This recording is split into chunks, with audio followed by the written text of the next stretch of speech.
Reason आपने पढ़ा था, तो नदियों ने कैसे 4 प्रकार में बांट के पढ़ा था सिंधु का? कुमाऊं और नेपाल का असम का और असम का हिमालय। तो ये नदियों ने बनाए। तो उत्तर भारत का निर्माण कैसे हुआ? देखो चीजें सब एक दूसरे से रिलेटेड है, इसीलिए सीक्वेंस में हम लोग पढ़ रहे हैं।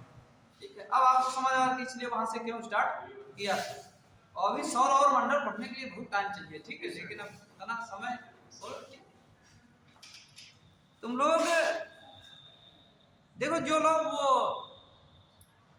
बेसिक वाले हैं, मतलब बहुत से कल बच्चे बता रहे थे जिनका उम्र अभी 18 साल पूरा नहीं हुआ, ठीक है, तो उनके पास बहुत समय है, ठीक तरीके से पढ़ें, एनसीईआरटी खरीदें, जहां पढ़ने में समझने में दिक्कत आ रही हो हमसे कांटेक्ट करें, हम बताएंगे उनको क्या समस्या है। उनके लिए काफी, उनके पास अभी 3 वर्ष का समय है, ठीक है, 2, 2.5, 3 साल का समय है, उसमें उनकी तैयारी बहुत अच्छी हो सकती है। और कंपटीशन अभी जीडी वाला एसएससी जीडी किसने दिया? उनमें से दिया किसी ने? तो नदियां जो हम लोग पढ़ते हैं, जैसे भारत को पर्वतीय भागों में बांट के पढ़ता है, ठीक है, इसीलिए नदियों में हम 2 भागों में, एक तो उत्तर हिमालयी नदियां जो मुख्यतः ऊपर हिमालय से जो है इनका उद्गम हुआ, और दूसरा नदी है प्रायद्वीपीय नदी।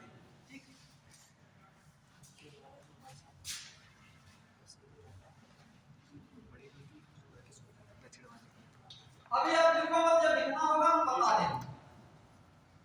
दूसरा है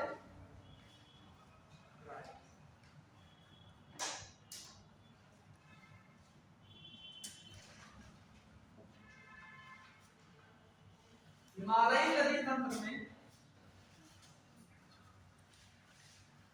मुख्य रूप से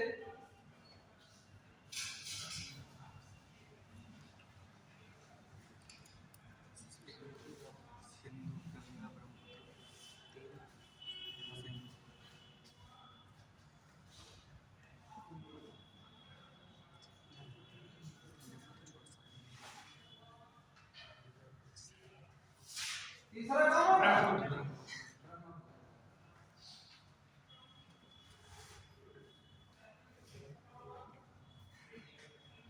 नदी तंत्र किसे कहते हैं, ये चीजें समझ ले। फिर सिंधु की सहायक नदियां, गंगा की, ब्रह्मपुत्र की, कृष्ण, गोदावरी, कृष्णा, कावेरी, ये सब पढ़ा देंगे। तंत्र किसे कहते हैं? नदी तंत्र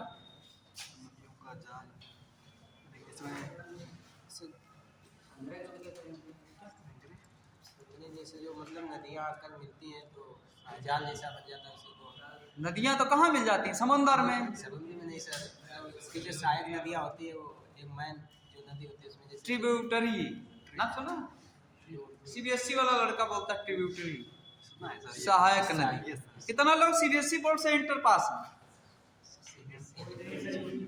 सब यूपी बोर्ड वाले हैं? अरे तब का इतना मस्ती में रहो, क्या दिक्कत है? हैं? आईसीएसई बोर्ड वाला कोई है? सीबीएसई के नहीं तो एसएससी। सीबीएसई वाला कहता है कि ओ माय गॉड ट्रिब्यूटरी, ठीक है, कोई घबराने की जरूरत नहीं है। चल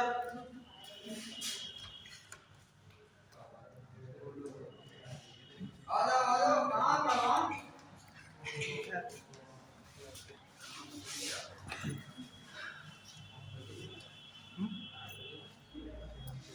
ये क्या है? पत्तियां सब ये मुख्य नदी जो समझाए वही समझो, जहाँ पहुंचाना चाह रहे वही पहुंचो, ठीक है, नहीं दूसरी जगह पहुंच जाओगे तो एसएससी छूट जाएगा पीछे, सीडीएस बहुत दूर रह जाएगा, ठीक है। जो हम बताना चाह रहे हैं दोनों लोग मिलकर काम करेंगे तभी गाड़ी चलेगी, नहीं तो देखो एक दिन रफ्तार बढ़ी तो मामला दिक्कत होने लगा। तो जिंदगी की रफ्तार तो बहुत तेज दौड़ रही है। जीवन ठीक बनाने के लिए आपको ठीक से पढ़ाई करना पड़ेगा, क्योंकि हमारा मानना है जीवन की सारी समस्याओं का हल किसके पास है? शिक्षा के पास है, क्योंकि समस्याएं पैदा किसने की? शिक्षा। हल भी उसी करना चाहिए। तो ये क्या है, जो नदियां हैं सहायक नदियां आके इसमें, ये ट्रिब्यूटरी, ये जो है मेन नदी है, इसको मुख्य नदी कहते हैं। जैसे सिंधु की कितनी पड़ी थी? 5, कौन कौन सी? चिनाब, झेलम, रावी, ब्यास, सतलज, यही क्रम है। गलत मत बोलो, हम बोलेंगे तो सही बोलेंगे, गीता पर हाथ रख के कसम खाते हैं, ठीक है। तो ये क्या है जो कहा जा चुकी? सिंधु नदी, सिंधु नदी, सिंधु नदी तंत्र। सिंधु और सिंधु की सहायक नदियों द्वारा जो भी क्षेत्र कवर होता है उस क्षेत्र को क्या कहते हैं? सिंधु नदी तंत्र, या भूगोल की भाषा में सिंधु नदी बेसिन। बेसिन शब्द पढ़ा हुआ है? क्या होता है बेसिन की? कोई परिभाषा पूछ दे, क्या बताओगे? हम लोग किस बेसिन, किस नदी के बेसिन के रहने वाले हैं? अरे बोलो, इतना हिमालय सब पढ़ चुके हो, फिर डिवीजन गंगा नदी के बेसिन। इसमें सरमान ने कहा बोल रहे, बिल्कुल सीना ठोक के बोलो, गंगा नदी कहें, इसमें कोई गलत नहीं है, 100% लाभ किया जाए। बेसिन उस क्षेत्र को कहते हैं जो उस नदी या उसकी सहायक नदियों द्वारा सिंचित क्षेत्र को उस नदी का बेसिन कहते हैं। तो हम लोग सिंचाई खेतों में कहां से करते हैं? नहरों में। नहरों में कहां का पानी है? गंगा या गंगा की सहायक नदियों। जैसे एक नदी आपकी हरदोई में है, कौन? सई नदी। सई किसकी सहायक है? गोमती की। गोमती कहाँ मिलती है? गाजीपुर में जाके गंगा में मिल जाती है। तो सहायक की सहायक हुई। जैसे झेलम डायरेक्ट सिंधु में नहीं मिलती। झेलम किसकी सहायक थी? चिनाब की सहायक थी। और तो लेकिन हम लोग पढ़ते हैं कि सिंधु की सहायक नदी, क्योंकि झेलम चिनाब में मिलती है, चिनाब जाके सिंधु में मिलती है। जैसे जमुना भी, गंगा का जब पढ़ेंगे तो जमुना की बहुत सहायक नदी है। अब वो सब आके कहाँ मिल जाती हैं? जमुना जी में। जमुना कहाँ मिलती है? इलाहाबाद में जाके गंगा जी से संगम बनाती है, जो बड़ा हिंदुओं का पवित्र स्थान है। तो बेसिन वो क्षेत्र जो उस नदी या उसकी सहायक नदियों द्वारा सिंचित क्षेत्र को उस नदी का बेसिन क्षेत्र कहते हैं। जैसे हम लोग उत्तर प्रदेश के रहने वाले, बिहार वाले, सब किसके हैं? गंगा नदी बेसिन के रहने वाले। जैसे गोदावरी नदी, ठीक। दूसरा एक है कल पढ़ा रहे थे, कर्नाला, जिसमें हम लोग नदी एक एक करके पढ़ते हैं। जब पठार पढ़ा रहे थे तो कह रहे थे इधर क्या है? अरब सागर, ये इधर बंगाल का खाड़ी।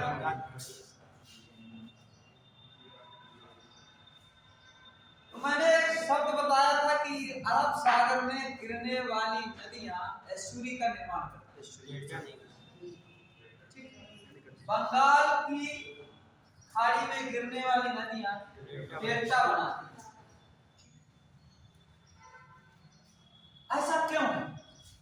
प्रायद्वीपीय पठार पढ़ाए हैं आपको, ये आपका जवाब आना चाहिए। क्या है? क्योंकि सर पश्चिम से पूर्व की ओर ढाल है। खड़ा होकर बोलो, खड़ा होकर बोलो, खड़ा होकर, जिसको बोलना बोलो, क्योंकि आपको बीच बीच में जांचना भी तो है कितना समझ में आ रहा है, कितना सही। बोलो, गलत नहीं होगा बाबू,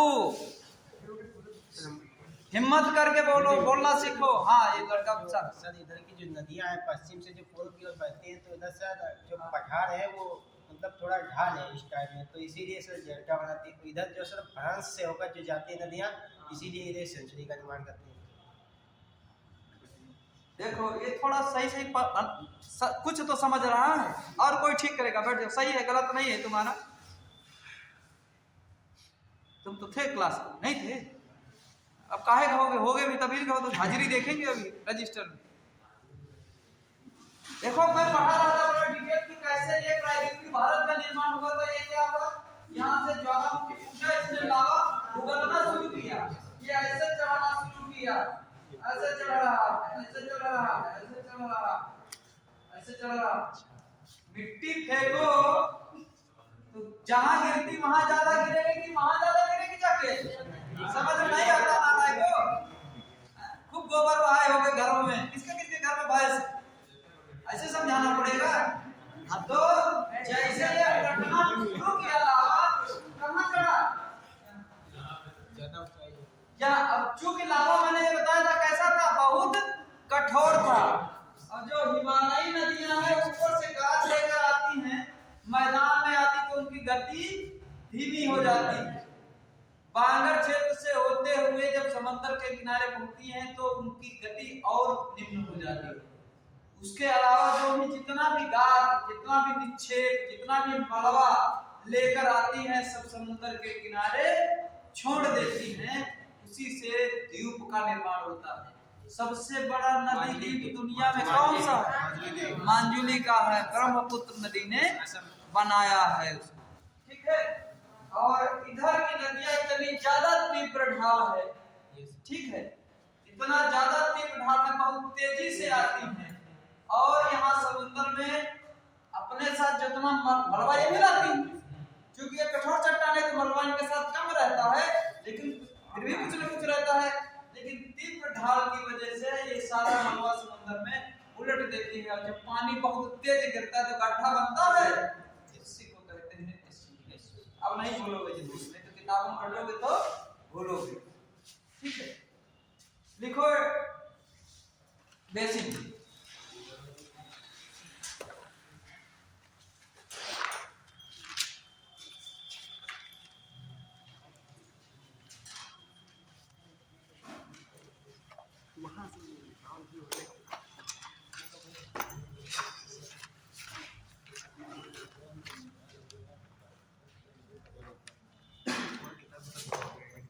किसी नदी तंत्र, मुख्य नदी व ब्रैकेट में लिख देना सहायक नदी, मुख्य नदी प्लस सहायक नदी। भूगोल बहुत वैज्ञानिक सब्जेक्ट है, ठीक है, रटना पटना कुछ नहीं। देखो चीजें बड़ी लॉजिकल है, एक दूसरे से लिंकअप है, बिल्कुल गणित जैसा फार्मूला, LHS बराबर RHS।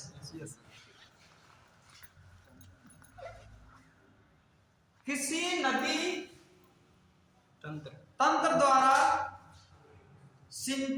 तंत्र, अतंत्र के आगे ब्रैकेट में लिख देना मुख्य नदी है उसकी सहायक नदी, ब्रैकेट बंद। तंत्र द्वारा सिंचित क्षेत्र को, मतलब जहां जहां तक उस मुख्य नदी का या उसकी सहायक नदियों का पानी पहुंचता है, उस नदी को, उस नदी तंत्र का बेसिन कहते हैं।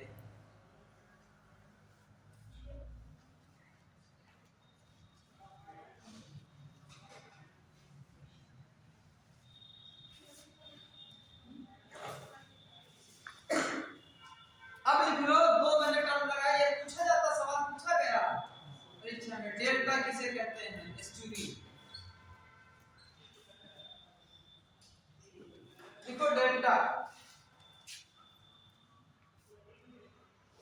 नदी जब सागर या झील में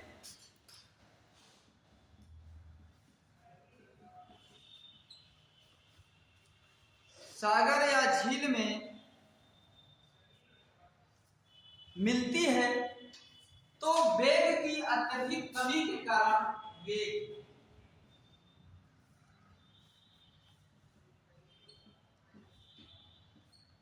कमी के कारण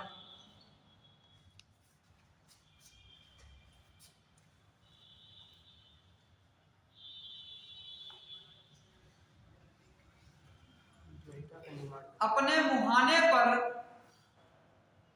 मलबा या निक्षेप छोड़ती हुई, अपने मुहाने पर मलबा या निक्षेप छोड़ती है, जिससे वहां पर विशेष प्रकार का स्थल का निर्माण हो जाता है। हाँ, मलबा या निक्षेप जो भी साथ में लेकर आती, गाद बोलते हैं।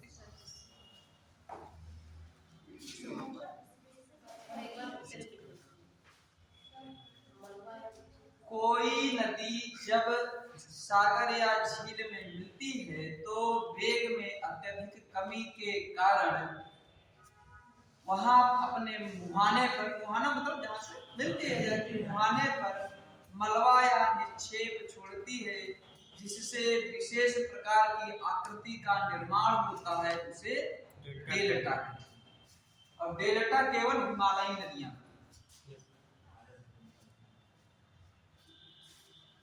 और क्यों बनाती है? क्योंकि हिमालयी नदियां बहुत सारी गाद लेकर आती है। ये सब आप बहुत अच्छी तरीके से जानते हैं। अब लिख लो एस्चुरी। जब कोई नदी जल में तीव्र प्रवाह के कारण जब मुहाने पर अपने साथ लाए गए, जब कोई नदी तीव्र प्रवाह या तीव्र वेग के कारण अपने साथ लाए गए निक्षेप या मलबा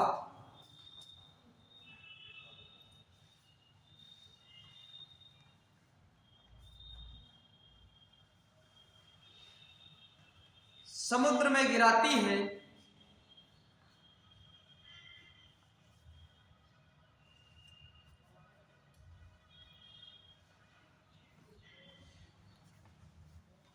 तो वो किनारा गहरा हो जाता है। क्योंकि जल जहां पे गिरेगा जाके वहां पे गड्ढा बनाएगा, गार्ज का निर्माण करेगा, उसे एस्चुरी।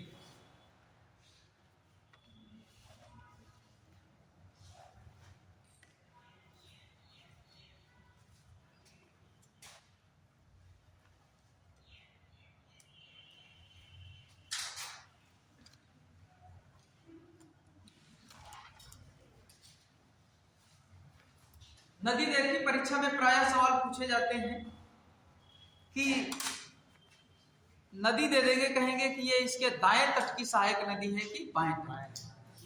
दायां तट और बायां तट का निर्धारण कैसा हो, ये समझ में आता है?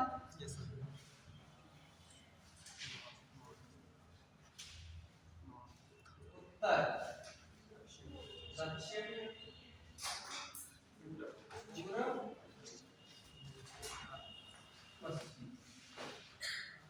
ये कैसे तय करेंगे कि कौन नदी का दायां तट है, कौन सा बायां तट है? बड़ी छोटी चीज है, सवाल पूछा जाता, खूब पूछा जाता। अभी सवाल बताएंगे कि कैसे पूछा गया। और आपकी जो बॉडी है, एग्जाम बॉडी, वो बड़ी सुंदर है, सवाल बड़े लॉजिकल बनाते हैं। बायां तट किसको कहेंगे, दायां तट किसको कहेंगे? कोई भी नदी। बताओ बताओ, हाँ बताना होगा। प्रूफ करो। अब जो अरब सागर वाले में गिरेगी उसका कैसे निर्धारित करूं? नदियां तो बहुत सारी बंगाल खाड़ी में जा रही हैं, अरब सागर में भी जा रही हैं, कुछ झीलों में भी जा रही हैं। देखिए, कोई भी नदी जहां पे अपना मुहाना बनाती है उसकी तरफ मुंह करके खड़े हो जाते हैं, ठीक है? तो उसकी तरफ जब मुंह करके खड़े हो जाएंगे तो जो आपका बायां हाथ होगा वो नदी का बायां तट होगा, जो आपका दाहिना हाथ होगा वो आप नदी का दाहिना तट। समझ गए? भूलोगे कभी? गोमती किस तट पे मिलती है? उत्तर प्रदेश में पीलीभीत से निकलती है, यहाँ जाके गाजीपुर में मिल जाती है। कौन सा तट हुआ? बायां तट। रटने की जरूरत नहीं है। जमुना कहाँ मिलती है? इलाहाबाद। जमुना कहाँ मिलती है? जमुना इलाहाबाद मिलती है। यमुनोत्री, बंदर पूछ, बड़ा था तीनों पहाड़ियां। अब जो हिमालय वाले जो नहीं आएंगे होंगे, अब वो कहेंगे कि कहीं गोलाबाजी हो रही, ठीक है? गोलाबाजी नहीं हो रही बबुआ, सब बताया गया है। समय कम है तो बंदर पूछे यमुना से के नीचे मिलती है इलाहाबाद। किस नदी किस हाथ की पूछा जाता है? दाएं हाथ तट की, दायां तट, बायां तट, दायां तट। ये चीजें समझ में आ गई। अब हम लोग एक एक करके पढ़ते हैं।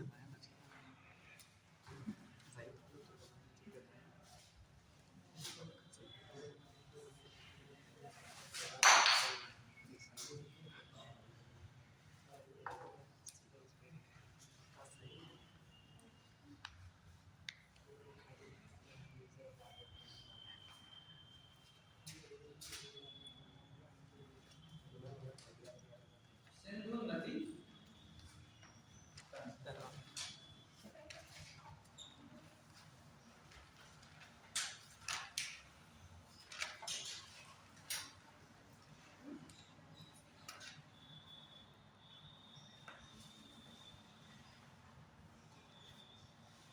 सिंधु नदी पे एक बार सवाल पूछा गया, रेलवे में पूछा गया, सिंधु नदी का उद्गम स्थल कहाँ? वो मानसरोवर झील। ठीक है, मानसरोवर झील सबको पता, ये सीधा सीधा है। अगर याद है तो ठीक है, और नहीं याद है तो जय श्री राम। ठीक। अब यूपीएससी जो संस्था आपका इम्तहान कराएगी, एनडीए का, सीडीएस का, एसएससी भी कमीशन है, वो भी थोड़ा ठीक पूछता है। बीएड में पूछा जाएगा तो ऐसा सवाल पूछा जाएगा, कभी कभी पीसीएस में भी पूछा गया। लेकिन संघ लोक सेवा आयोग थोड़ा ट्रिकी सवाल पूछता है, जिसमें विद्यार्थी का दिमाग।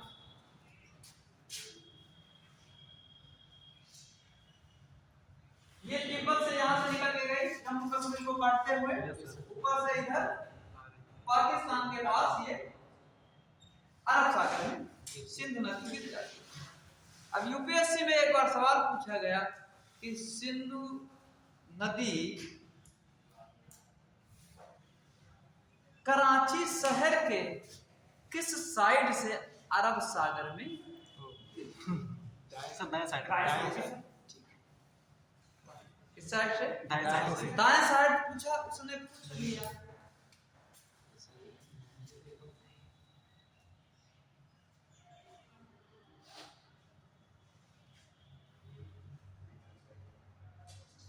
उसने ऑप्शन दिया था दिशा, पूरब साइड, पश्चिम साइड, उत्तर साइड, दक्षिण साइड। तो पूर्व साइड होगा। पूरब साइड। कौन कौन कह रहा है पूरब साइड? कौन कौन कह रहा है पश्चिम साइड? अरे दिमाग लगाओ, क्या हुआ? गलत हो जाएगा, यूपीएससी सवाल बना रही है।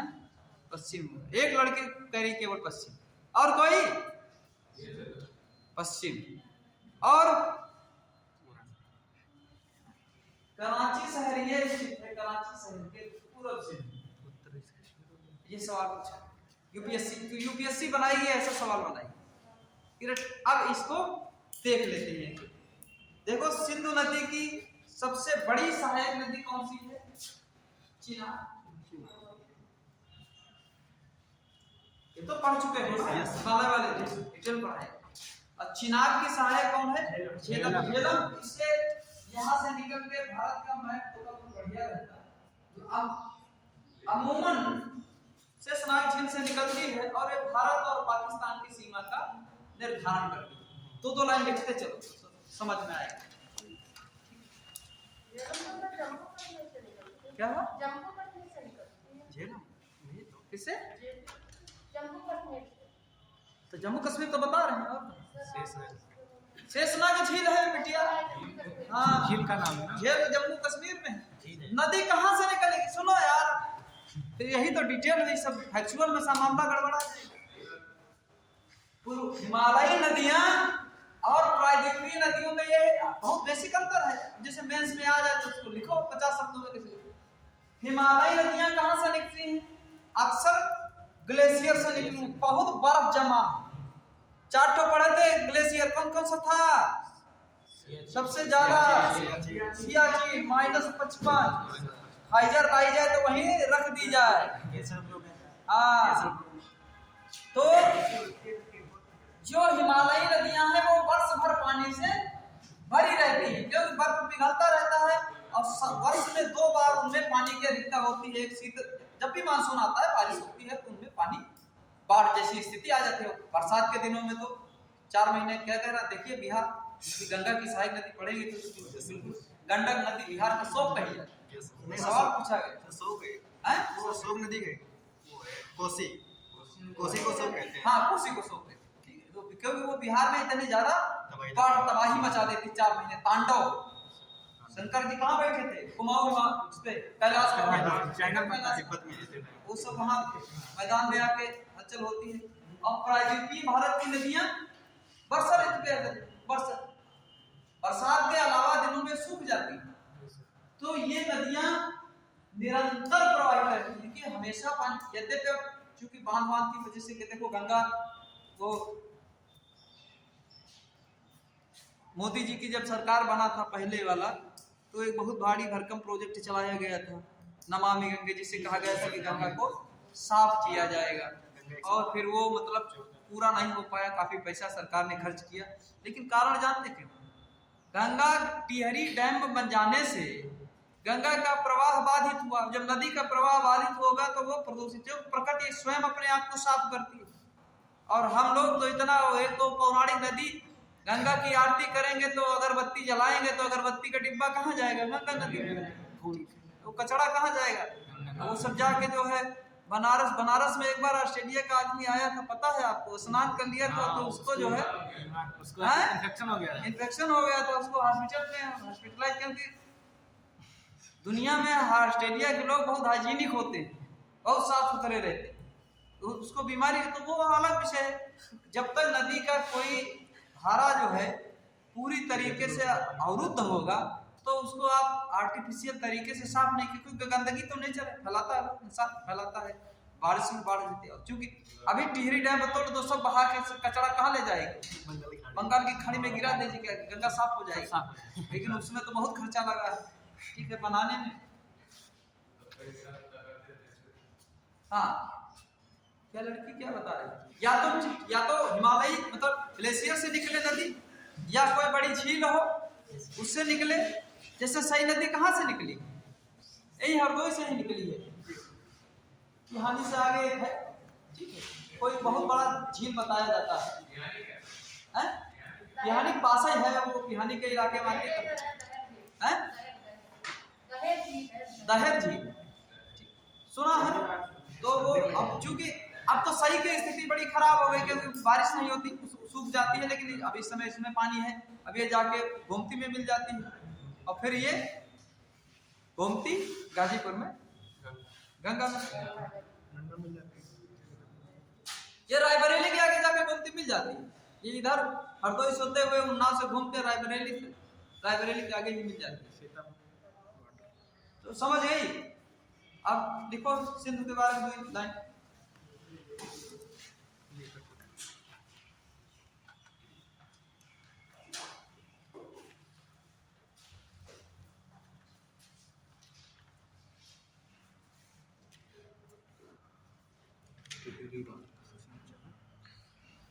लिखो सिंधु नदी मानसरोवर झील से निकली,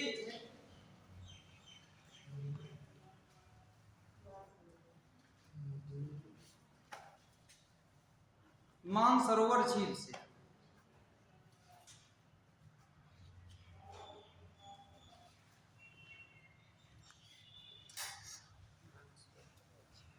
जो जम्मू कश्मीर होते हुए पाकिस्तान में अरब सागर में मिल जाती है।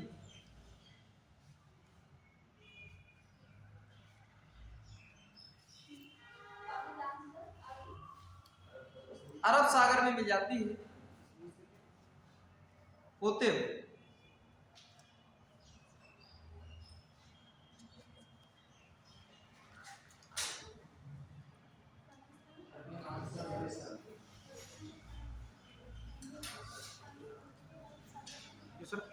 जब ये हिमालय पर्वत को काट के भारत में प्रवेश करती है, ठीक है, तो वहां पे गुंजी द्वीप का निर्माण करता है। गुंजी द्वीप कौन बनाता है? सिंधु नदी में। ये सवाल पूछा जाता है, क्या कंफ्यूजन है? गुंजी द्वीप, ठीक है, सिंधु नदी बनाती है।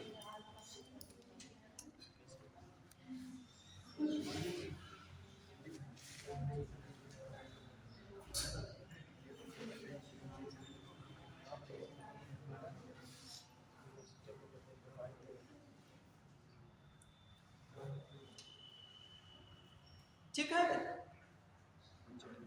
देखिए चिनार,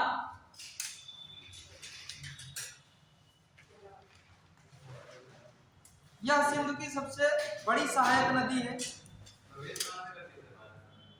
कौन? भारत में नंगा पर्वत के उत्तर में, नंगा पर्वत के उत्तर में जहां से प्रवेश करती है, नंगा पर्वत को काट के गुंजी नामक द्वीप का निर्माण करते हुए लगभग 5000 के आसपास, 5000 मीटर गहरे गार्ज का निर्माण करती है। जिस पर्वत को काटेगी तो तीव्र ढलान होगा, तेज बढ़ेगी, ठीक है, 5000 समथिंग है कुछ, उतने मीटर गहरे गार्ज का निर्माण करती है। वहीं पे गुंजी द्वीप बना। क्या हुआ? सिंधु की सबसे बड़ी सहायक नदी है। सवाल पूछा जाए सिंधु की सबसे बड़ी सहायक नदी कौन सी है? चिनाब। सिंधु की सबसे बड़ी सहायक नदी है। यह चंद्र एवं भागा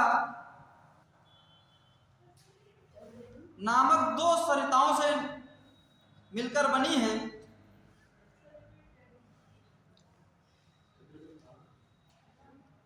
चंद्र एवं भागा, कई किताबों में चंद्रा भी लिखा मिलेगा। चंद्रा एवं भागा ये दो नदियों से मिलकर बनी है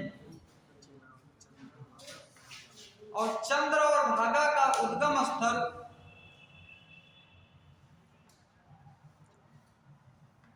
हिमाचल प्रदेश।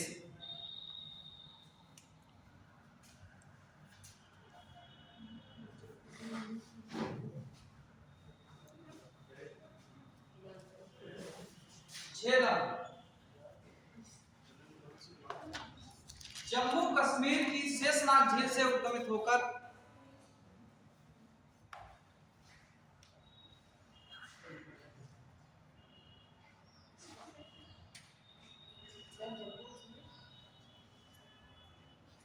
जम्मू कश्मीर के शेषनाग झील से उद्गमित होकर, कम शब्दों में ज्यादा चीज लिखने का प्रयास कीजिए। जम्मू कश्मीर की शेषनाग झील से उद्गमित होकर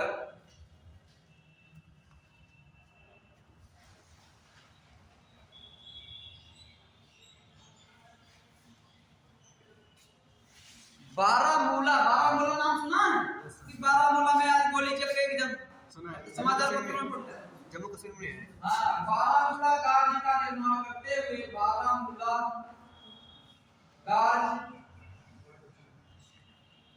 का निर्माण करते हुए मुजफ्फराबाद में प्रवेश करती है।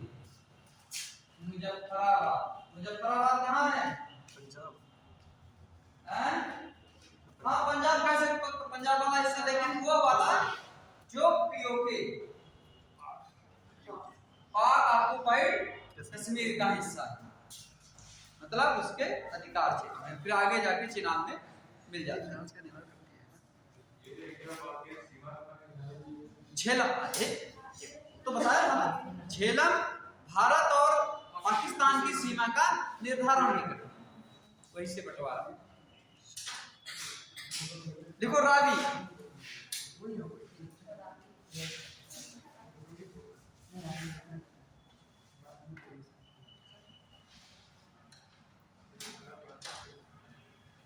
हिमाचल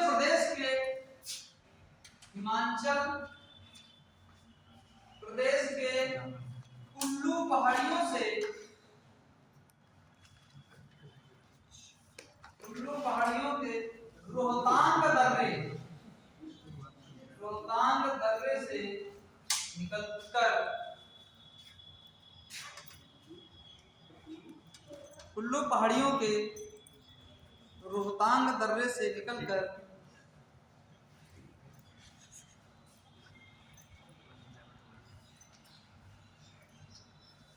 हिमाचल प्रदेश में चंबा घाटी या चंबा घाटी का नाम सुना है? यस सर, सुना है। उसी से होकर ये बनती है। वो कौन सी बागी? जाओ तो इतना पास आके खा गए। अरे ठीक है, कल प्रैक्टिकल है, ठीक है, कोई दिक्कत नहीं। क्या बता रहे थे? भुला जाते हैं। चंबा घाटी, चंबा घाटी,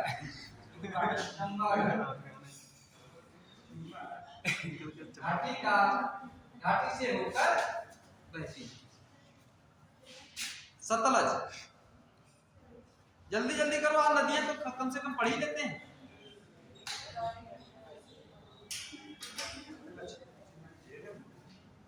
सतलज, झेलम तो लिख सकते हो ना? सतलज ये भी तिब्बत में मानसरोवर के पास राकसताल झील से निकलकर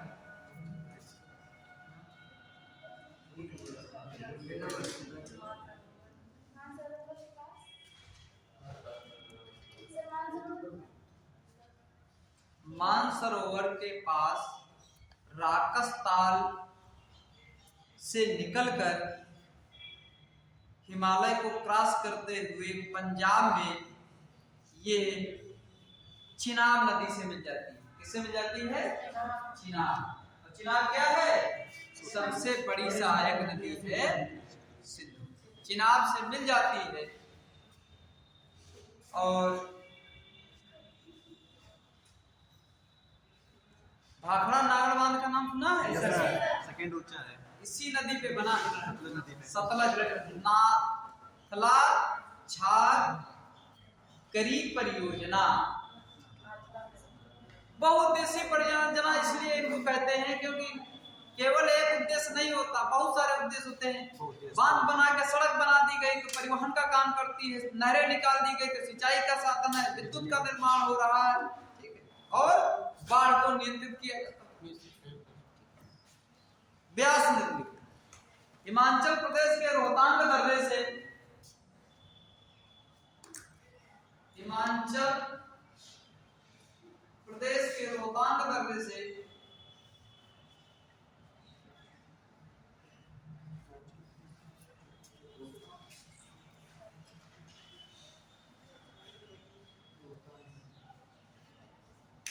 पंजाब में कपूरथला नामक स्थान पर यह सतलज से मिल जाती है।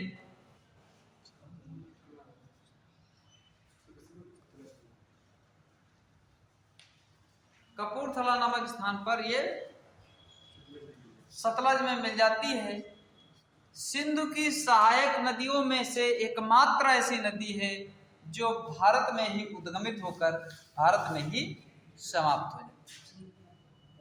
जन्म भी भारत में हुआ और अरे मृत्यु नहीं, नदी की कभी मृत्यु मतलब मिल गई, मुख्य नदी में जाके मिल गई। किसमें मिली जाके?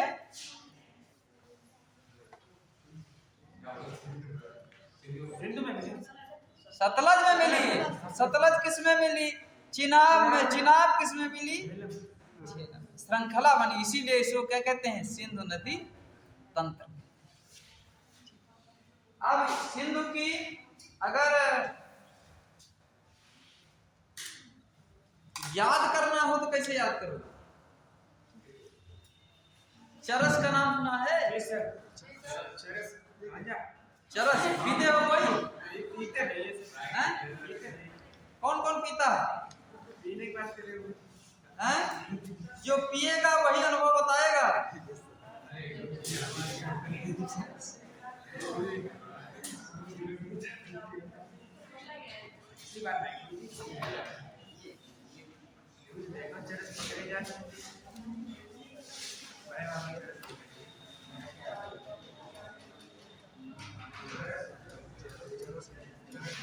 ये सिंधु नदी तंत्र है।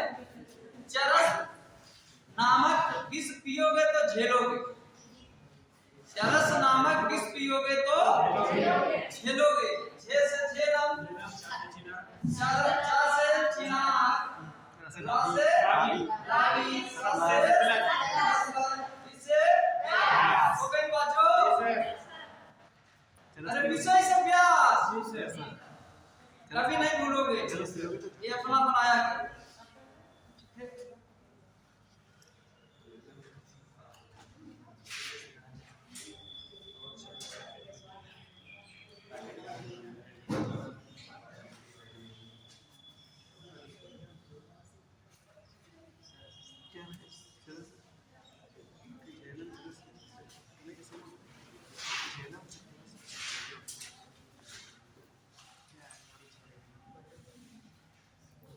सिंधु की सबसे बड़ी सहायक नदी चिनाब। चिनाब की सहायक नदी कौन सी है? झेलम और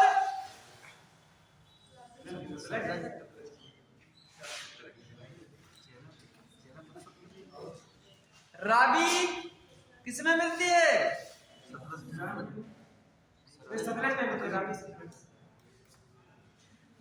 तो ये सब आप अपना सबसे बड़ी सहायक नदी चिनाब कहाँ से उद्गम होता है? मानसरोवर से, तिब्बत से। कहाँ जाकर मिलती है? भारत में प्रवेश करती हुई हिमालय को काट के गुंजी नामक द्वीप का निर्माण करती है और जम्मू कश्मीर होते हुए पाकिस्तान कराची शहर के पूर्व में अरब सागर में सर कौन सा डेल्टा बनाती है? कौन सा कौन सा डेल्टा बनाती है? डेल्टा कोई नहीं है, गुंजी नामक द्वीप बनाती है, गार्ज का निर्माण करती है। क्योंकि डेल्टा क्यों नहीं बनाएगी बताओ तो, दूरी हैं?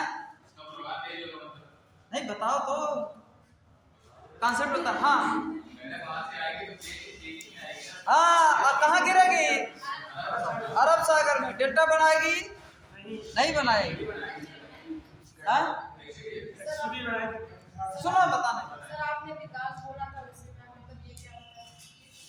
गार्ज अब हिमालय वाले दिन तो थी नहीं, तभी सब की संगतियां तो वही करेंगी।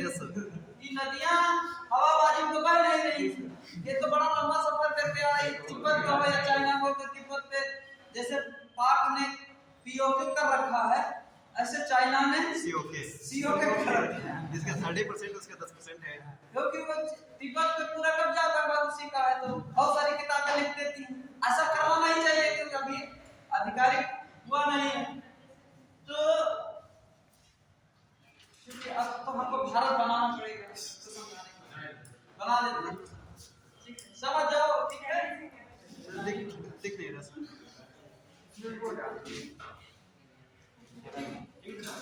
मोबाइल है? सबके पास है सर। हाँ? मैप का है? लाओ किताब बता। मैप हमने मंगाया है, कल आ जाएगा पूरा बड़का बोर्ड पे टाइम।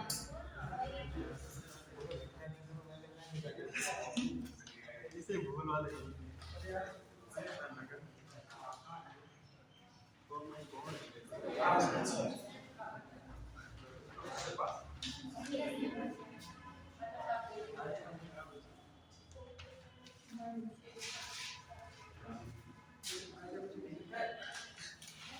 ये है तिब्बत, यस सर। ठीक है?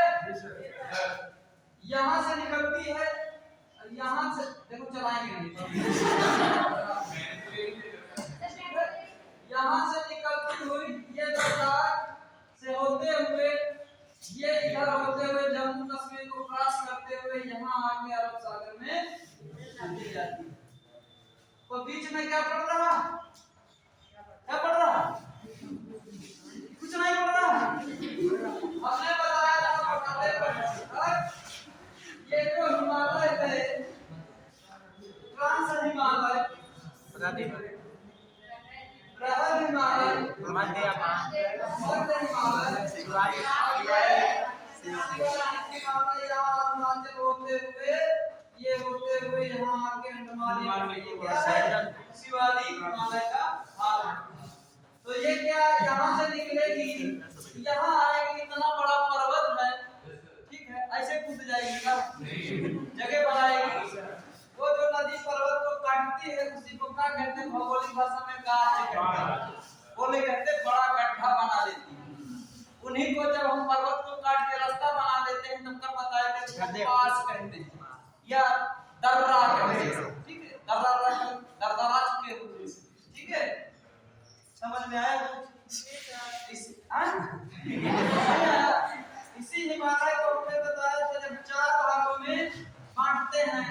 अब के इतना लंबा कहानी हो चुका है कि इस वाले हिमालय को जब ऐसे भाग काटते हैं तो क्या कहते हैं? पंजाब का हिमालय, पंजाब का हिमालय, पंजाब हिमालय। किताब पढ़िएगा, ये डिवीजन भौगोलिक अकाउंटिंग। मैंने इतना पढ़ाने वाले भी कहा था कि ये सब हम गलत पढ़ेंगे, क्योंकि वो हम अपने समझने के हिसाब से पढ़े। जो अगर इस पर डिवीजन सही माना जाता है वो ये वाला माना जाता है। ये पंजाब हिमालय, ये आपका उत्तराखंड है, इसे क्या कहते हैं? कुमाऊं हिमालय कहते हैं। इसमें बहुत सारी चोटियां हैं। ये क्या है? नेपाल हिमालय है। और इसके बाद ये असम तक ये फैला हुआ है, इसको असम हिमालय 4 भागों में बांट के अध्ययन करते हैं। तो जब कोई नदी इधर से जाएगी, ठीक है, तो क्या करेगी? गाज बनाएगी, पर्वत को काटेगी। जो जहाँ पे पर्वत को काटती है हिमालय पर्वत, तो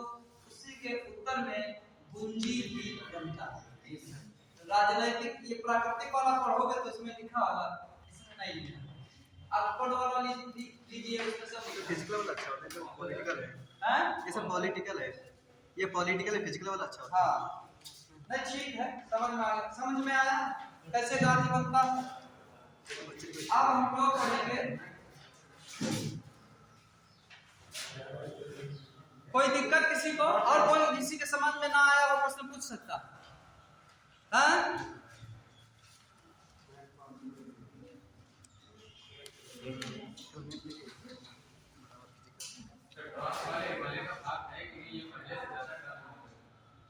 पहले से बना कर देते, ये तो है कोई चीज बनेगी तो पहले से ही रहा होगा, इसीलिए उस पे वो फिर बृहद डिबेट है, उसको अलग से पढ़ना पड़ेगा। ये सर क्या अब हम पढ़ेंगे गंगा का नदी नदी।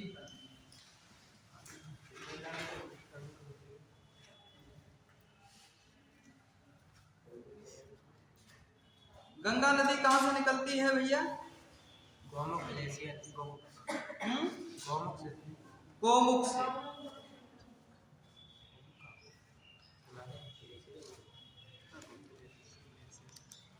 गोमुख ग्लेशियर है क्या? और क्या भैया?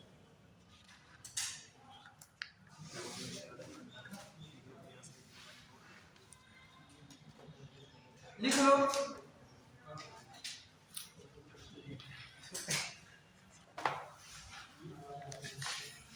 गंगा गंगोत्री हिमनद से निकलती है।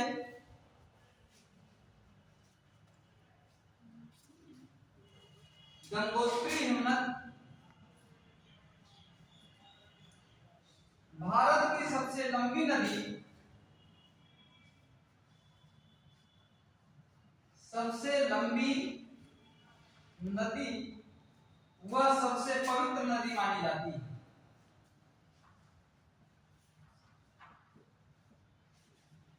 इसकी लंबाई लगभग 2525 किलोमीटर है।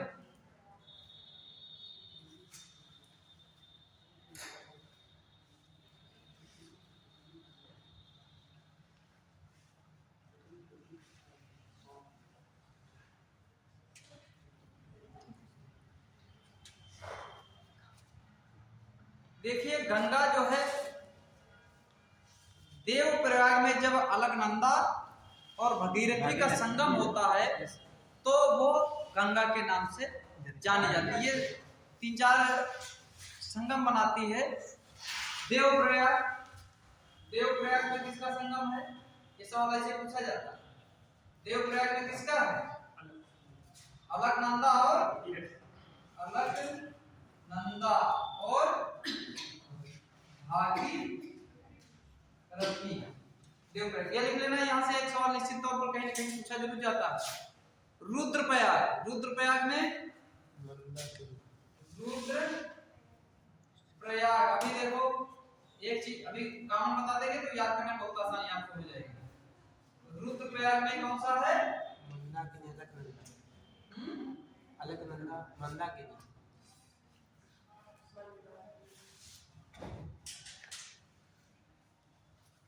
तो अलकनंदा में रुद्रप्रयाग में अलकनंदा और मंदाकिनी। उसके बाद है कर्णप्रयाग। कर्णप्रयाग यहाँ क्या है? अलकनंदा प्लस पिंडार। पिंडार। एक और है विष्णुप्रयाग, जिसमें विष्णुप्रयाग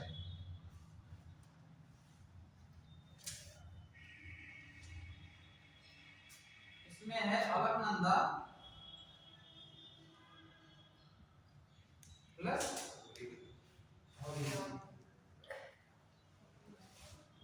परीक्षा की दृष्टि से तुम्हारे ये दो बहुत इंपॉर्टेंट। इसमें चारों में कोई काम दिख रहा है? अलकनंदा सब में काम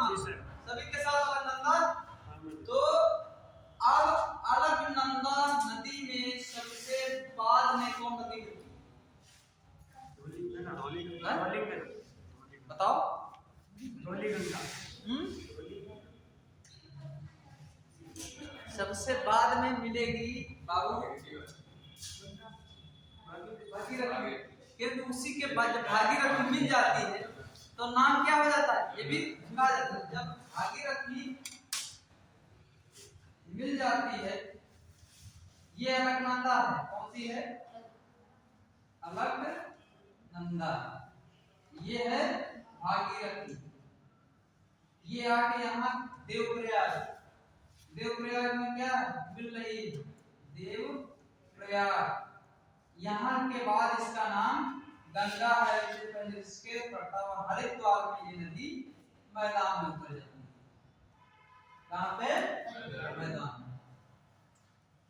बाकी मंदाकिनी, पिंडा, धौली गंगा सबसे ऊपर है, ठीक है। इसी के ऊपर वो क्या है, इस समय बड़ा विवाद चल रहा है, जोशीमठ नाम सुना, इसकी दरारें आ गई। हाँ, ये सब उत्तराखंड का बात चल रहा है, ठीक है। तो चीजें अब इसमें सवाल पूछ लेता है कि मान लो हमको बनाना हो, टेस्ट पेपर में सवाल बनाएंगे, अलकनंदा नदी में सबसे अंतिम संगम कौन नदी बनाती है, भागीरथी। बाकी सब संगम पहले हो जाते हैं, इसीलिए रुद्रप्रयाग, कर्णप्रयाग, कृष्णप्रयाग ये सब ऊपर है, देवप्रयाग सबसे। लिख लो जरा,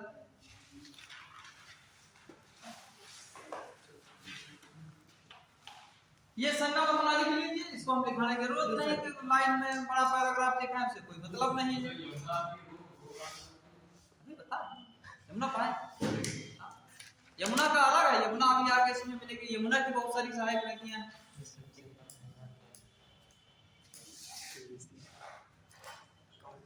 क्या बताने जा रहे थे, हाँ,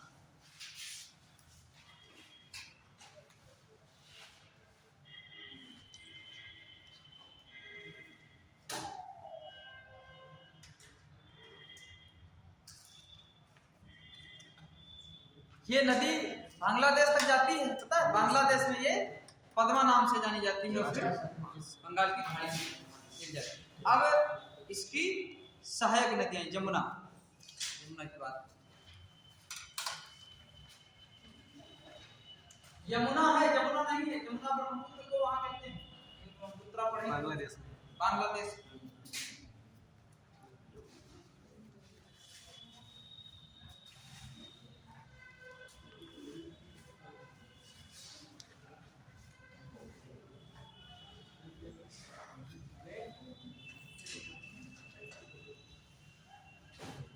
देखिए यमुना बंदर कुछ, यमुना नदी का उद्गम स्थल, अरे यमुना लिखो भाई, अरे वो हमारा प्रोनाउंसिएशन में क्या है, काहे पीछे पड़े।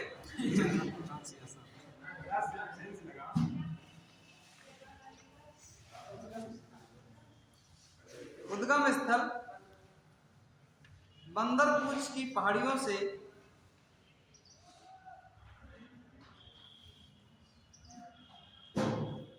यमुनोत्री हिमनद से निकलती है। यह गंगा की सबसे बड़ी सहायक नदी है।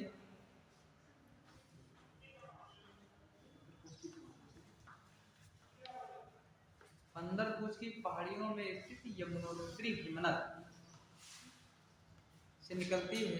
यह गंगा की सबसे बड़ी सहायक नदी है।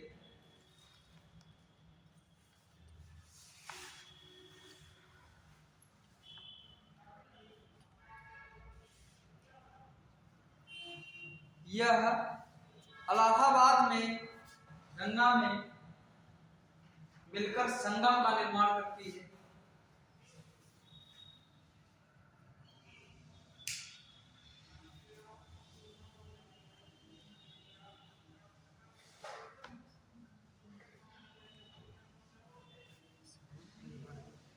ये गंगा के किस किनारे पे मिलेगी जाके?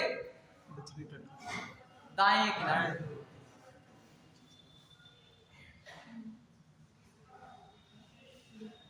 देखिए यह गंगा के दाहिने तट पर मिलती है।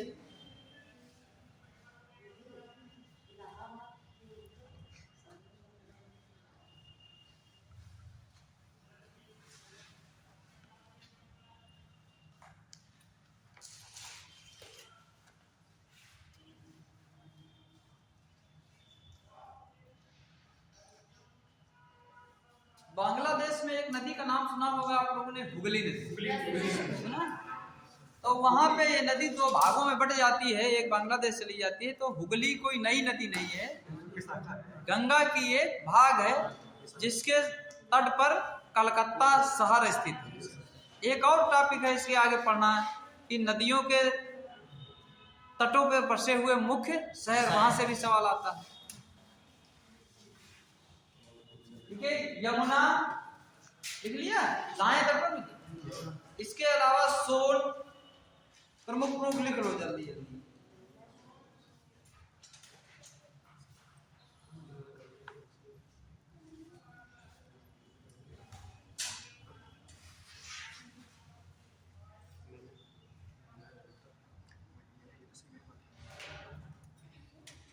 सोन, चंबल, सोन, चंबल, सिंध, सिंधु नहीं, सिंध ये मध्य प्रदेश में है। सिंध, बेतवा, केन,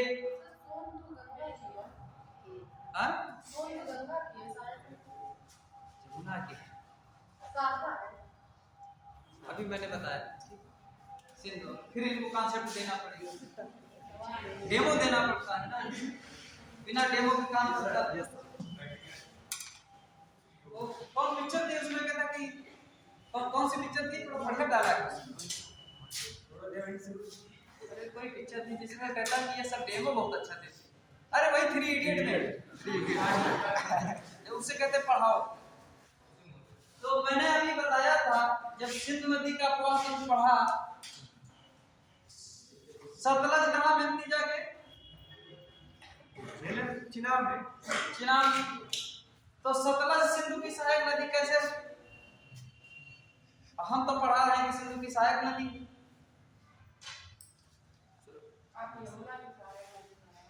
अरे समझो तो पहले कॉन्सेप्ट पकड़ने। जो मुख्य नदी होती है उसकी सहायक नदी, सही नदी किसकी सहायक, गंगा की। सही तो गंगा में सीधे जा नहीं रही, सही कहाँ मिल रही जाके, गोमती में। गोमती कहाँ मिलेगी जाके, गंगा में। ठीक है, तो सही किसकी सहायक होगी, गंगा की। वही जमुना की सहायक सोन, सोन किसकी सहायक, गंगा की। बहुत सारी चंबल, केन, बेतवा, बेतवा नदी है, माता टीला परियोजना मुलायम सिंह का सरकार था, मुख्यमंत्री थे, तो नदी जोड़ो परियोजना शुरू की गई थी, केन बेतवा। ठीक है, ये उत्तर प्रदेश मध्य प्रदेश की संयुक्त परियोजना थी, दोनों सरकारों को मिलकर। इसमें क्या था, नदियों को जोड़ने की योजना थी कि आपस में उनको लिंकअप किया जाए, जिससे पूरे वर्ष भर वो वर्षा से, पानी से आच्छादित रहें, कभी भी उनका प्रवाह न डूबे। ये एक परियोजना। तो सहायक की सहायक।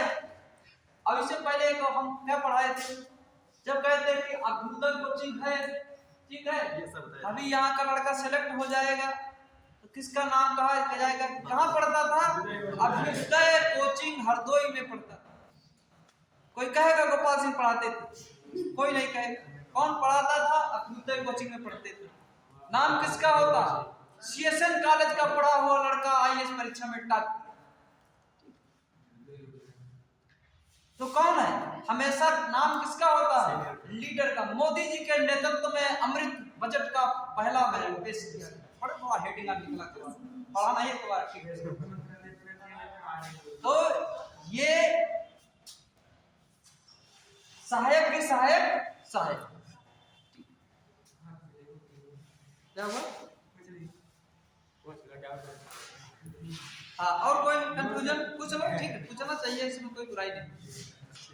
हाँ, तो पूछना तो अच्छी बात होती है। अरे हम तो चाहते हैं सवाल हो, बिल्कुल साइलेंट क्लास कोई अच्छी थोड़ी होती है। लिखो,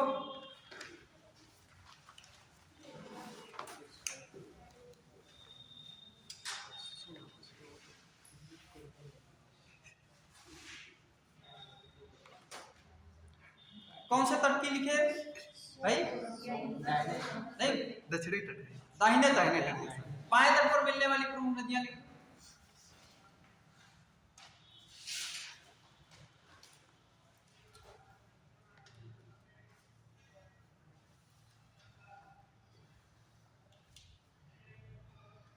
देखो टोन्स हिंडन,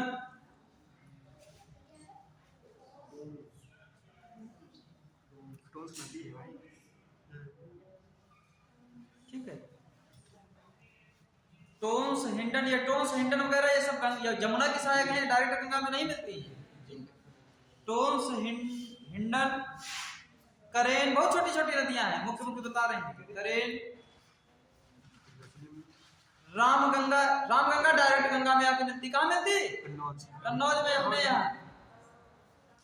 रामगंगा, घाघरा, गंडक, बूढ़ी गंडक, कोसी, गोमती, ठीक है, आदि आदि। बूढ़ी गंगा, ये कहाँ से आती बूढ़ी गंगा? कोई नाम है।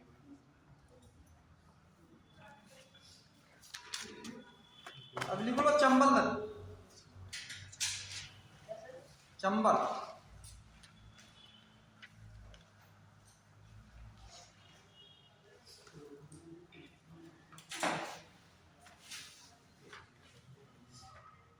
मालवा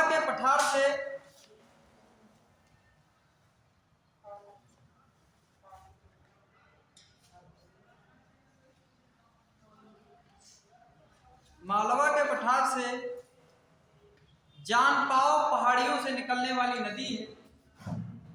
जान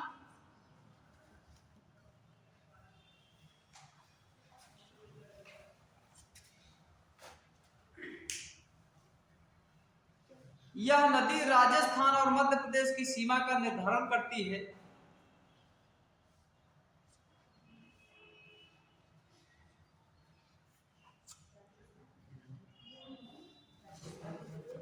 सीमा का निर्धारण करती है, राजस्थान और मध्य प्रदेश की सीमा का निर्धारण करती है। यमुना की सबसे बड़ी सहायक नदी है यमुना, नॉट फॉर जमुना। यमुना की सबसे बड़ी सहायक नदी है।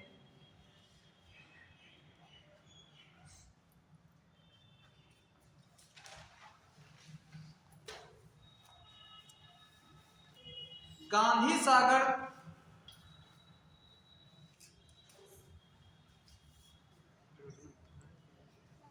गांधी सागर और राणा सागर इस पे प्रमुख,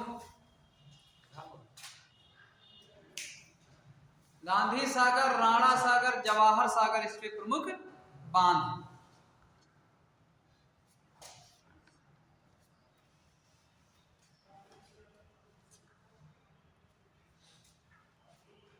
चूंकि इसका नाम ही चंबल है, मध्य प्रदेश की उत्खात बीहड़ से बहती है और बहुत उत्खात बड़ी बड़ी छोटी छोटी घाटियों का निर्माण करती है। पूरा चंबल का डाकू इसीलिए कहा था, यहाँ का मशहूर था, क्योंकि सिचुएशन भौगोलिक स्थितियां ऐसी हैं कि वहाँ पे उनको छुपने का बहुत जगह मिल जाती है। जंगल बहुत बहुतायत मात्रा में पाए जाते हैं। परिवहन की सुविधा उस क्षेत्र में अभी भी कम है, हालांकि अब तो डाकू आपको सब समाप्त हो गए, लेकिन अब तो देखना बहुत आसान है, यूट्यूब पे देखो कितना है। तो ये यमुना की बहुत मुख्य सहायक नदी है। गांधी सागर, राणा सागर, जवाहर सागर इसलिए तीन प्रमुख बांध बनाकर परियोजना चलाई गई है। ये अगला लिख लो, में लिखा रहे हैं क्योंकि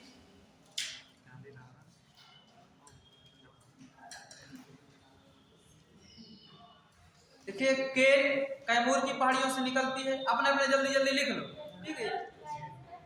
केन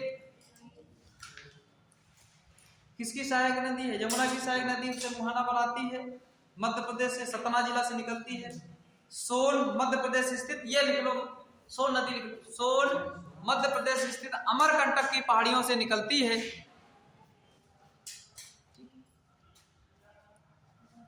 आपका सोन वाला मामला क्लियर हुआ कि नहीं क्लियर हुआ?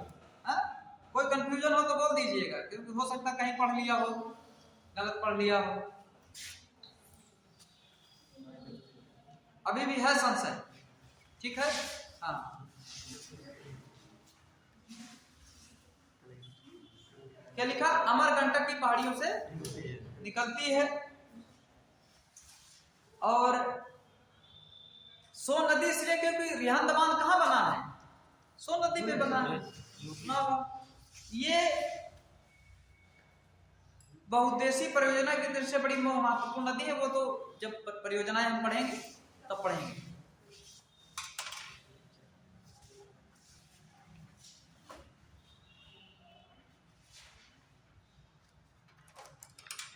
बेतवा एमपी में बहती है। माता टीला परियोजना यहाँ पे सबसे फेमस है, यही पूछा जाता है। अब अपने यूपी में आ जाओ। गोमती पीलीभीत से निकलती है, समझ लो कुछ समझ मत रखो। पीलीभीत से निकलती है और गाजीपुर में जाके गंगा नदी में मिल जाती है। लखनऊ और जौनपुर इसके तट पे दो महत्वपूर्ण शहर बसे हैं और इसकी सहायक नदियां सही हैं। घाघरा सुना है? ये भी राकसताल से निकलती है। घाघरा ये गंगा की सहायक नदी है और अपनी बाढ़ के लिए प्रसिद्ध है। पूरा इधर पूर्वांचल, इधर लखीमपुर, गोंडा, फैजाबाद, बहराइच, श्रावस्ती, इधर और पूरा उधर नेपाल, ये पूरा जो है तबाह कर देती है घाघरा का तट। कभी अयोध्या जाओ तो देखो, ठीक है।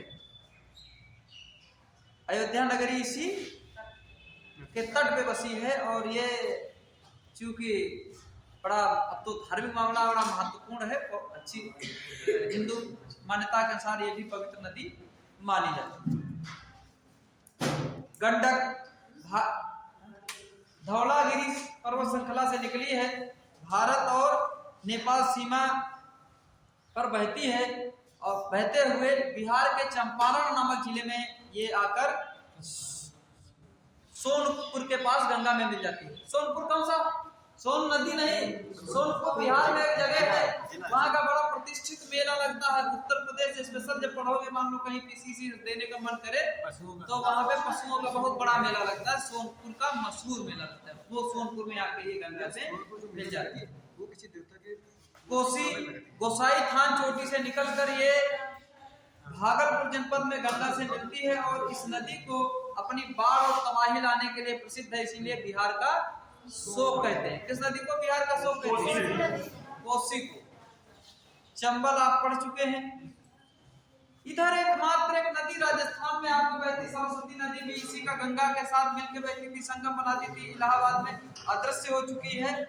एक नदी है लूनी नदी नाम से, राजस्थान में निकलती है, बहती है और कच्छ के रण में जाके विलीन हो जाती है, मतलब ये अरब सागर में नहीं पहुंचती है, दलदल का निर्माण करती है। इसको क्योंकि इसमें मरुस्थल का बहुत अधिकता है, लवणीय मिट्टी की बहुत बड़ी, और मैंने बताया था लवणीय मिट्टी कैसे बनती है जब मैदान पढ़ा रहे थे डिटेल में। तो इसलिए इस नदी का जल सिंचाई के योग्य नहीं है, सिंचाई के लिए उपयुक्त नहीं।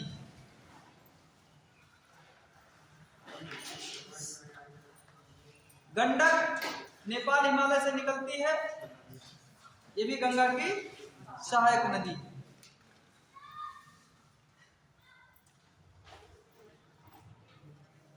अब आता है ब्रह्मपुत्रा नदी तंत्र। कल करवा कल पढ़ो, रनिंग करना पड़ेगा। कल रनिंग करनी पड़ी थी। क्या ट्रेन से जाते हो? नहीं,